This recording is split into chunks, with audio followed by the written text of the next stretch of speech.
नमस्कार दोस्तों, स्वागत है आपका जीएस जोन में। दोस्तों, पीटी कैप्सूल चल रहा है पॉलिटी का। आज ये थर्ड पार्ट है। इससे पहले 2 पार्ट हो चुके हैं। अगर आपने नहीं देखा है तो जाकर के उसे देख लीजिए। उसमें हमने संवैधानिक विकास जिस तरह से कॉन्स्टिट्यूशन का हुआ है वो था, और उसके बाद कहाँ-कहाँ से सोर्सेस, कहाँ से हमारे संविधान के मेन प्रोविजंस लिए गए हैं, उसकी हमने पूरी चर्चा किया था। और ये तीसरा पार्ट है। कोशिश हमारी ये है दोस्तों कि जहाँ से कमीशन बार-बार क्वेश्चन उठाता है उस एरिया पे ज़्यादा से ज़्यादा फोकस करना है और एक ओवरव्यू लेते हुए पूरी पॉलिटी को कंप्लीट करना है। ठीक है, तो आइए बिना समय गंवाए तीसरे पार्ट की शुरुआत करते हैं। तो देखिए, यहाँ पे उद्देशिका यानी प्रियम्बल से शुरुआत है आज के सेशन की। प्रियम्बल को संविधान की कुंजी बोला जाता है। ठीक है, इसको की ऑफ कॉन्स्टिट्यूशन बोला जाता है और ये 13 दिसंबर 1946 यानी 13 दिसंबर 1946 को उद्देश्य प्रस्ताव के तौर पे पंडित जवाहरलाल नेहरू ने इसे पेश किया था। मैंने बताया था ये 13 दिसंबर 1946 जो है ये तीसरी बैठक हुई थी कॉन्स्टिट्यूशनल असेंबली की। तो उसी में इसको प्रस्तुत किया गया था पंडित जवाहरलाल नेहरू द्वारा। और ये उद्देश्य प्रस्ताव जो है वो स्वीकृत कब किया गया है, ये दोनों डेट बहुत इंपॉर्टेंट है, आप इसे याद रखिएगा। 22 जनवरी 1947 को इसको स्वीकृति मिली थी, तो ये भी याद रखिएगा। प्रियम्बल में जो एक बार केवल संशोधन किया गया है जिसमें समाजवादी, पंथ निरपेक्ष और अखंडता, ये देखिए इसकी प्रकृति जो है हमारे संविधान की, उसमें समाजवादी और पंथ निरपेक्ष शब्द जोड़ा गया और बाद में अखंडता सुनिश्चित करने के लिए ये अखंडता यानी इंटीग्रिटी शब्द जोड़ा गया है। तो ये 3 शब्द जो हैं ये 42nd amendment 1976 multiple time commission इसको पूछ चुका है, तो ये याद रखिएगा।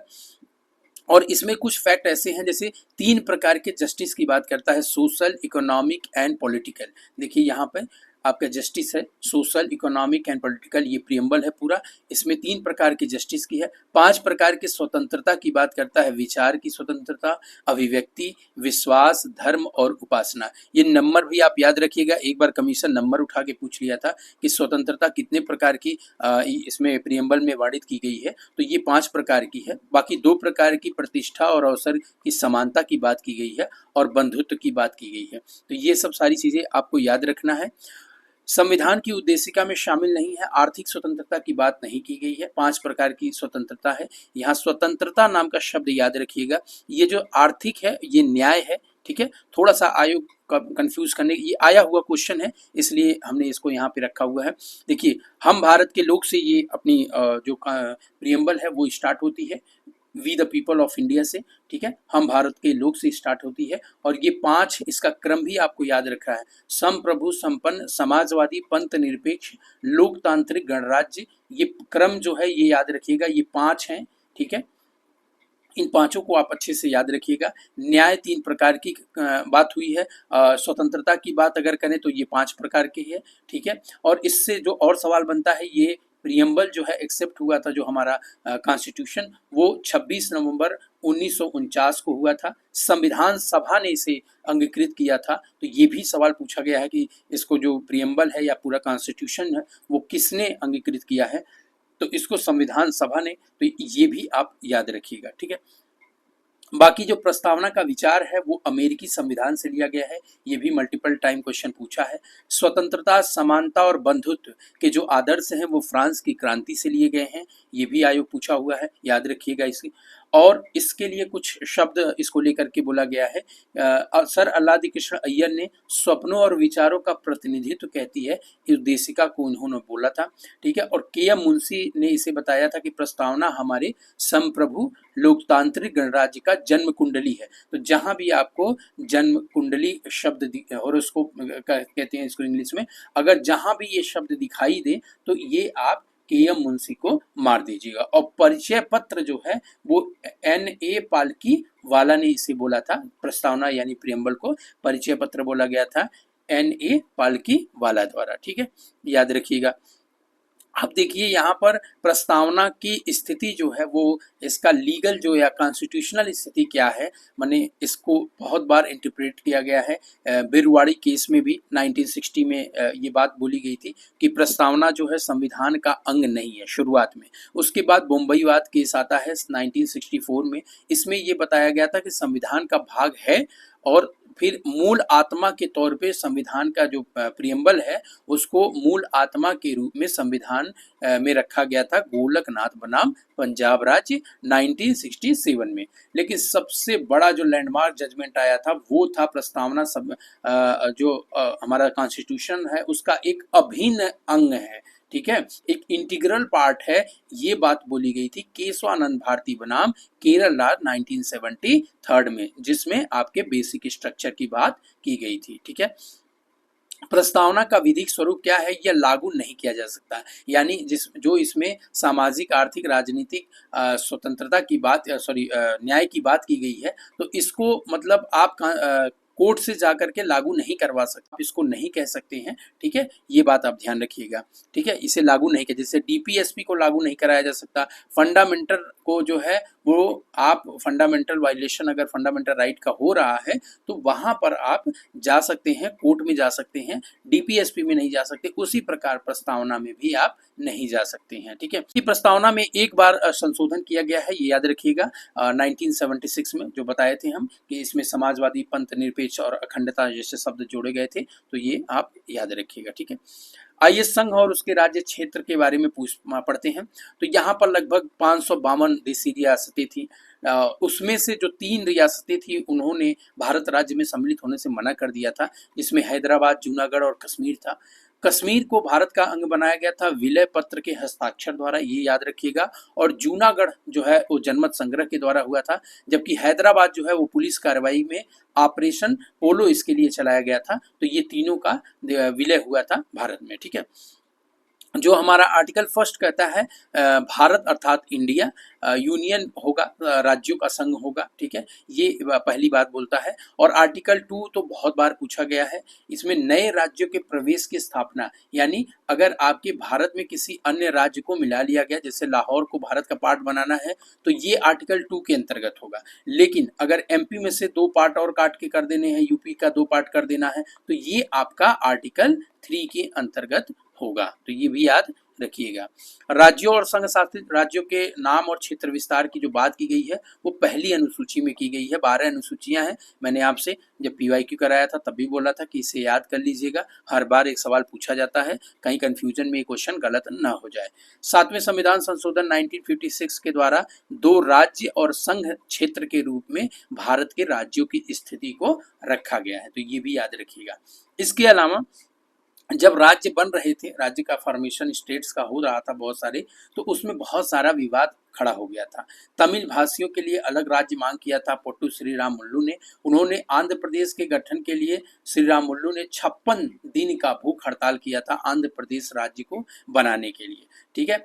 और यहाँ पर समस्या एक और थी कि भाषा के आधार पर राज्यों के गठन की बात की जा रही थी, जिसके लिए 2-3 कमेटियां बनाई गई। एसके धर कमेटी बनाई, इसके बाद जेवीपी कमेटी बनी, और फिर आपका राज्य पुनर्गठन आयोग जो फजल अली के जो है 53 में बनाया गया था, फजल अली के नेतृत्व में बनी थी, तो राज्य पुनर्गठन आयोग बनाया गया था, ठीक है, इसे आप याद रखिएगा।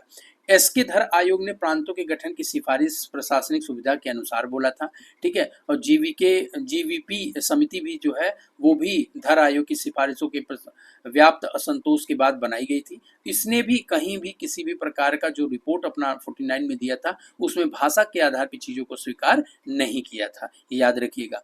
आंध्र प्रदेश जो था वो पहली बार भाषा के आधार पर राज्य बनने वाला फर्स्ट राज्य जो था वो 53 में वो आंध्र प्रदेश बनाया गया था, तो ये भी कई बार पूछा गया है। फजल अली राज्य पुनर्गठन योजना के लिए कितने कारकों की पहचान की? तो 4 कारक थे, देश की एकता और सुरक्षा, भाषाई सांस्कृतिक एकरूपता, वित्तीय आर्थिक प्रशासनिक तर्क, और देश के कल्याण की योजना और संवर्धन, ठीक है। इसके अलावा भारतीय संघ में नए राज्यों के सृजन किया जाना और संविधान की अनुसूची में संशोधन करना प्रथम अनुसूची से है, ये बात हो चुकी है। और जो भी राज्य प्रवेश होंगे या बनाए जाएंगे वो साधारण बहुमत के द्वारा संसद के पास ये शक्ति होगी कि वो बना देंगे। बाकी नाम वगैरह परिवर्तन, नए राज्यों को काट के बनाने का हमने बताया आर्टिकल 3 के अंतर्गत ये प्रोविजन किया गया है, ठीक है। इसके अलावा राज्य पुनर्गठन आयोग जो है 53 में बताया, राज्य पुनर्गठन आयोग 56 से लागू किया गया था। उस समय जब बने थे तो 14 राज्य और 6 संघ शासित क्षेत्र बनाया गया था 56 में, ठीक है। और यहाँ पर एक चीज़ है, बहुत फैक्ट अच्छे से याद रखिएगा। राज्य पुनर्गठन आयोग में शामिल 3 सदस्य जो थे उसमें फजल अली और के.एम. पडिक्कर थे और एच.एन. कुंजरू साहब थे। इन तीनों लोगों का नाम याद रखिएगा, कभी एक अन्य उसमें सम्मिलित करके पूछ सकता है कि कौन राज्य पुनर्गठन आयोग का सदस्य नहीं था। अब यहाँ पर आइए, नए राज्यों का जो गठन हुआ है राज्य पुनर्गठन आयोग के बाद, उसमें सबसे ज्यादा जो पूछा जाने वाला है वो है नागालैंड का, जो कि 1963 में इसका गठन हुआ था, 1 दिसंबर 1963 में। इससे पहले गुजरात बंबई से काट करके बनाया गया था 1 मई 1960 को, और आंध्र प्रदेश तो पता ही है। इसके बाद हरियाणा 66 में बना, हिमाचल प्रदेश 71 में बना, और फिर 3 राज्य मेघालय, मणिपुर और त्रिपुरा ये 72 में बने थे। यहाँ से भी क्वेश्चन पूछा गया है, इसलिए आप याद रखिएगा। सिक्किम को लेकर के क्वेश्चन पूछा गया है। 31st अमेंडमेंट और 36 अमेंडमेंट जो है ये दोनों सिक्किम से थे, 35 को हटा दिया गया, बाकी 36 में इसको 1975 में सिक्किम को एक राज्य के तौर पे जो है मान्यता दी गई थी। इसके अलावा 1987 में जो है ये 3 राज्य बने हैं, मिजोरम, अरुणाचल प्रदेश और गोवा। गोवा को लेकर के सवाल कई बार पूछा गया है, कब बना था, तो 87 में बना था। बाकी छत्तीसगढ़, उत्तराखंड, छत्तीसगढ़ 2000 में, उत्तराखंड 2000 में, झारखंड 2000 में बना, और लास्ट में तेलंगाना 2 जून को बना था, याद रखिएगा। संघ राज्य क्षेत्रों का प्रशासन किसके द्वारा किया जाता है, राष्ट्रपति अथवा उसके नियुक्त प्रशासनिक अधिकारी द्वारा, ये याद रखिएगा, ठीक। बाकी जम्मू कश्मीर राज्य का विलय, बहुत जम्मू कश्मीर को लेकर के बातें रहती हैं, तो ये डेट याद रखिएगा, कभी एग्जाम में पूछ सकता है, 26 अक्टूबर 1947 को, ठीक है। 26 अक्टूबर 1947 को क्या हुआ था, जम्मू राज्य का विलय पत्र पर हस्ताक्षर किया गया था, ठीक है। बाकी दिल्ली को राष्ट्रीय राजधानी क्षेत्र का दर्जा, तो कई बार ये सवाल पूछा गया है, 69th अमेंडमेंट के थ्रू 91 में इसको पूर्ण रूप से जो है राष्ट्रीय राजधानी क्षेत्र का जो है दर्जा दिया गया था। सिक्किम भारत का 35वें राज्य के रूप में संशोधन, वो हमने बताया ही अभी आपको से, फिर 36 में जो है वो पूर्ण रूप से 22वां राज्य बना था, ठीक है। बाकी संसद साधारण बहुमत से ही किसी राज्य का राष्ट्रपति की सिफारिश से करता है, ये याद रखिएगा, ठीक है। किसी राज्य के सीमा व नाम में परिवर्तन से संबंधित विधेयक को राष्ट्रपति किसे प्रेषित करता है, उस राज्य की विधानमंडल से राय लेने के लिए, लेकिन उसकी राय के लेने के लिए वो बाध्य नहीं है। अगर वो राय लेने के लिए भेजता तो है, लेकिन उसके रिकमेंडेशन को माने ऐसा वो बाध्य नहीं है। और आर्टिकल 368 में आप जानते हैं संशोधन की बात की गई है, तो इसके आर्टिकल 368 के तहत संविधान संशोधन नहीं माना जाएगा, यानी ये साधारण बहुमत से ही किया जा रहा है, ठीक है। बाकी इसमें आप ये याद रखिएगा, धर आयोग 48 में बना, फिर जेवीपी आयोग 48 में, फिर फजल अली आयोग जिसे राज्य पुनर्गठन आयोग भी कहते हैं 1953 में बना था। ये तीनों आप याद रखिएगा। गोवा को हमने बताया ही 87 में पूर्ण राज्य का दर्जा दिया गया था। अविभाज्य राज्यों का अविभाज्य संघ अमेरिका को बोला जाता है, लेकिन भारत जो है विभाज्य राज्यों का अविभाज्य संघ बोला जाता है भारत को, ठीक है। यानी सेंट्रल गवर्नमेंट यानी संघ जो है राज्यों का विभाजन कर सकती है, लेकिन राज्य संघ से अलग होने की शक्ति नहीं रखते हैं। क्षेत्रीय परिषदों का गठन कई बार पूछा गया है। राज्य पुनर्गठन अधिनियम 1956 के अंतर्गत क्षेत्रीय परिषदों का गठन किया गया और 5 क्षेत्रीय परिषदें हैं, उत्तर, मध्य, दक्षिण, पूर्वी और पश्चिमी। इसके अलावा नॉर्थ ईस्ट के लिए भी क्षेत्रीय परिषद बनाया गया, और क्षेत्रीय परिषदों का गठन कौन करता है, राष्ट्रपति करता है। और ये जो है इसका जो क्षेत्रीय परिषद का जो हेड होता है वो गृह मंत्री ही होता है, ये याद रखिएगा आप लोग, ठीक है। दिल्ली के लिए हम जो आर्टिकल आगे पढ़ेंगे तो 239 ए में दिल्ली के लिए राष्ट्रीय राजधानी क्षेत्र के रूप में इसे घोषित किया गया है, तो ये याद रहेगा, ठीक है। आइए सिटीजनशिप को देखते हैं, नागरिकता के। भारतीय संविधान के भाग 2 में नागरिकता के बारे में उल्लेख किया गया है, ठीक है। और आर्टिकल इसका 5 से लेकर 11 है। सारे आर्टिकल इंपॉर्टेंट नहीं है, अभी जो जो इंपॉर्टेंट होंगे हम उस पर टिक कर देंगे, बाकी आप देख लीजिएगा। नागरिकता की सूची का विषय है तो ये संघ सूची का विषय है, यानी जो भी इससे नियम कानून बनाए जाएंगे वो संघ यानी संसद द्वारा ही बनाए जाएंगे, ठीक है। और एकल नागरिकता का प्रावधान इंडिया में किया गया है, ये भी आप याद रखिएगा। नागरिकता के अर्जन और शर्तें सारा सब कुछ आर्टिकल 11 के अंतर्गत जो है वो किसको राइट दिया गया है, संसद को ही राइट दिया गया है। बाकी जो व्यक्ति देशीकरण द्वारा भारत की नागरिकता प्राप्त करते हैं वो नागरिकता अधिनियम 1955 की धारा 10 के अंदर, देखिए नागरिकता का जो भी हम लोगों को सिटीजनशिप मिलती है वो इसी अधिनियम के तहत मिली हुई है और इसी में बार बार संशोधन करके होता रहता है। ठीक है, बाकी आपका नागरिकता अधिकार अधिनियम के तहत ही सारी चीजें, और भारतीय मूल के व्यक्ति को 7 वर्ष तक भारत में बिताने होंगे अगर यहाँ पे पंजीकरण उसको करना है तो इसके लिए। और नागरिकता की समाप्ति अगर कोई व्यक्ति नागरिकता अपना त्याग कर देता है तो, बर्खास्त कर दी जाए तो, वंचित किए जाने पर हो जाता है, और अप्रवासी भारतीयों के लिए नहीं। बस यही 3 तरीके से है। ठीक है, बाकी दोहरी नागरिकता के जो सिफारिश थी ये कमेटी कभी पूछी जा सकती है कि दोहरी नागरिकता के लिए किस समिति ने जो है सिफारिश की थी, तो लक्ष्मीमल सिंघवी समिति की सिफारिश थी, ये आप याद रखिएगा।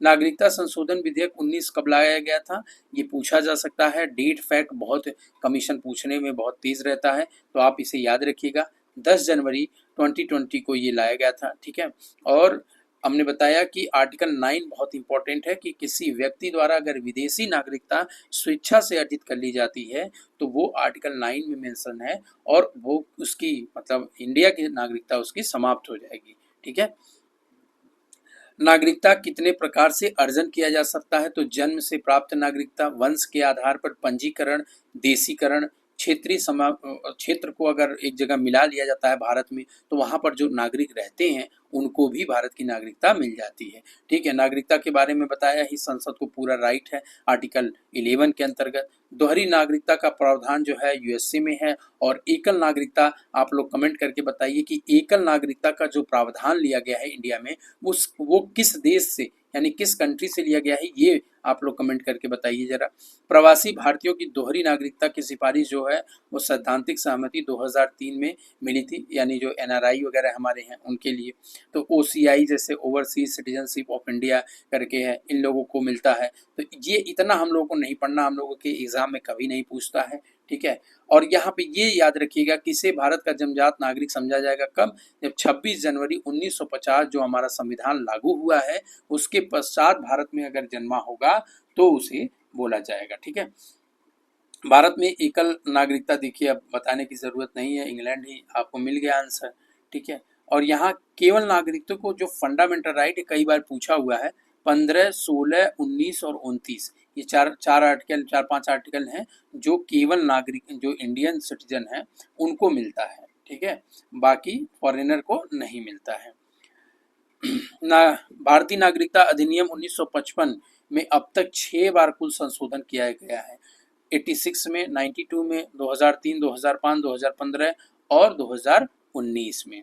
ठीक है, बाकी ये एनआरआई वगैरह ये सब आप एनपीआर वगैरह ये सब पढ़ते ही हैं, इसमें बहुत डिटेल में नहीं जाना है, ये प्री का पेपर है। ठीक है, नागरिकता संशोधन अधिनियम 19 में भी लागू नहीं किया जाएगा, कहाँ पर नहीं लागू होगा ये पूछ सकता है आपसे। तो बंगाल ईस्टर्न फ्रंटियर रेगुलेशन 1873 के अंतर्गत इनर लाइन में आने वाले क्षेत्रों में इसे लागू नहीं किया जाएगा। इनर लाइन परमिट में वर्तमान में कितने राज्यों में है, तो अरुणाचल प्रदेश, मिजोरम, मणिपुर और नागालैंड में ये इनर लाइन है। तो आपसे पूछ सकता है किसी अन्य स्टेट को दे करके, तो आप इसे याद रखिए, इनर लाइन परमिट किन किन राज्यों में है, अरुणाचल प्रदेश, मिजोरम, मणिपुर, नागालैंड। आप नॉर्थ ईस्ट में जाएंगे तो ये वाला जो है ऊपर से साइड से जितने हैं, यहाँ आपका मिजोरम है, ये है आपका मणिपुर, ये है आपका नागालैंड और ये है आपका अरुणाचल प्रदेश। तो ये जो है ना इनर लाइन परमिट जो आपके म्यांमार से सीमा लगाते हैं, इनको आप ध्यान रखिएगा, याद करने का ये तरीका हो गया।